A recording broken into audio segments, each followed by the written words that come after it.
Religion میں آپ کو ایک اصول نظر آتا ہے کہ جن جن مقامات کے اوپر، جن جن اوقات میں، جن جن جگہوں کے اوپر نارمل نیکی بہت بڑی کاؤنٹ کی جاتی ہے اس وقت کی وجہ سے یا اس مقام کی وجہ سے، اسی مقام کے اوپر نارمل گناہ بھی بہت بڑا کاؤنٹ ہوتا ہے اور اس کا گناہ بہت زیادہ ہوتا ہے، نارمل نہیں ہوتا۔ بالکل اسی اصول کے تحت قرآن کی تعظیم بہت زیادہ ہے، لیکن قرآن کی بد تعظیمی جو ہے اس کا گناہ بھی بہت زیادہ ہے، نارمل کتاب کی طرح نہیں ہے۔ جن چیزوں کے بارے میں نبی اکرم صلی اللہ علیہ وسلم نے زیادہ تلقین کی ہے ان کی طرف نظر دورائیں تو ہمیں اندازہ ہوگا کہ حقوق کے بارے میں نبی اکرم صلی اللہ علیہ وآلہ وسلم نے بہت زیادہ زور دیا ہے۔ نبی صلی اللہ علیہ وسلم نے ایک صحابہ کی محفل میں فرمایا کہ ایک شخص 10 عورتوں کے ساتھ زنا کرتا ہے اور ایک دوسرا شخص ہے کہ جس نے صرف ایک عورت کے ساتھ زنا کیا، لیکن وہ عورت اس کے پڑوسی کی بیوی تھی، پڑوسی کی بیٹی تھی، تو اس دوسرے کا گناہ اس پہلے سے بہت زیادہ ہے۔ اور فرمایا کہ ایک شخص 10 گھروں میں چوریاں کرتا ہے، ڈاکے مارتا ہے، دوسرے نے صرف ایک گھر میں چوری کی، ڈاکہ مارا، لیکن وہ اس کے پڑوسی کا گھر تھا، اس دوسرے کا گناہ پہلے سے بہت زیادہ ہے۔ پڑوسی کا حق زیادہ ہے، اس کی آپ کے حق میں دعا بھی بڑی کاؤنٹ ہوتی ہے، اس کے ساتھ نیکی بھی بہت بڑی کاؤنٹ ہوتی ہے۔ ریلیجن میں آپ کو ایک اصول نظر آتا ہے کہ جن جن مقامات کے اوپر، جن جن اوقات میں، جن جن جگہوں کے اوپر نارمل نیکی بہت بڑی کاؤنٹ کی جاتی ہے اس وقت کی وجہ سے یا اس مقام کی وجہ سے،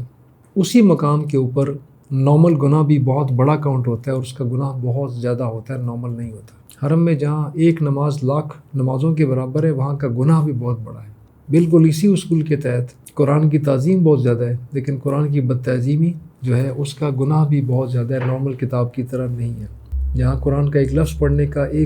پڑھنے کا اجر جو ہے ہر حرف کے مطابق 30 10 نیکیاں بنتی ہیں، اکٹھی ہوتی ہیں، اس طرح اسی قرآن کی بے حرمتی اور اس کی مخالف کرنے کا پھر گناہ بہت زیادہ ہے، نارمل کتاب کی طرح نہیں ہے۔ بالکل اسی طرح رشتوں میں جہاں پہ آپ کا ایک نارمل بندے کے ساتھ نیکی ہے اس کا لیول اور ہے، ماں کے ساتھ نیکی کا لیول اور ہے، بالکل اسی طرح ماں کے ساتھ بدتمیزی کا لیول بھی بہت ہی زیادہ بڑا ہے، پھر وہ گناہ بہت بڑا ہو جاتا ہے۔ سیم میں یتیم کی پاسداری، اس کی مدد، اس کے ساتھ چلنا، اس کی کفالت کا جہاں پہ اجر بہت زیادہ ہے، بیوہ کا پاسداری ساتھ چلنے کا اجر بہت زیادہ ہے، ان دونوں میں سے کسی کے حق کو مارنے کا گناہ بھی بہت زیادہ ہے، وہ نارمل پہ نہیں ہوتا، یہ نارمل سٹیٹس میں شامل ہی نہیں ہوتے، ان کا لیول بہت ہائی ہے۔ پڑوسی کے ساتھ نیکی بھی بہت بڑی کاؤنٹ ہوتی ہے اور پڑوسی کی گواہی کے اوپر بندے کا بیڑا بھی پار ہو جاتا ہے، اور پڑوسی کے ساتھ گناہ کیا، وہ گناہ بھی نارمل گناہوں کی طرح نہیں ہے، وہ زنا بھی نارمل زنا نہیں ہے، اور وہ چوری بھی نارمل چوری نہیں ہے،